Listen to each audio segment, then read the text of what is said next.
There are definitely some good aspects to Thomas and Friends King of the Railway, but it is not my favourite Thomas film. This was released in 2013. This was directed by Rob Silvestri, written by Andrew Brenner, with a voice cast including David Bedella, Jules de Jong, Jonathan Forbes, Teresa Gallagher, and various others, and I apologise if I've mispronounced any of those names. And the story is kind of the bit that I didn't love. I like the concept. I just found it to be really drawn out, really stretched out. It was very, very slow.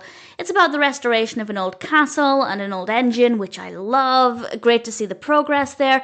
There's a bit more in the second half, but I won't obviously give away too much about what happens. But honestly, I didn't care for it. I like the concept, yes, absolutely no problems. But I just found it to be really slow, and honestly, it could have just been a much shorter episode. I don't think there's enough substance there. Would it be engaging enough for very, very young children? I'd say for very young children, possibly, probably. But for older children who are maybe still watching Thomas but are looking for more detailed narratives, maybe not so much.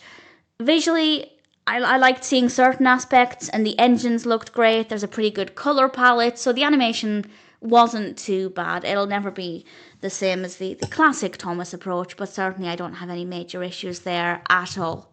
The voice acting is good, there's a good use of sound, there are a few good moments here and there that I enjoyed, and as I said, I did like bits of the animation as well, but as a story, while I liked the concept, I didn't think the execution was as engaging as it could have been. I don't think the pacing was that great. I just don't think it worked as well as perhaps some other Thomas stories. Ultimately, Thomas and Friends King of the Railway is not terrible, and if you're a Thomas fan, I do recommend checking it out. Coming to your own conclusion, you might like it more than I did, but it's definitely not one that I'd watch again.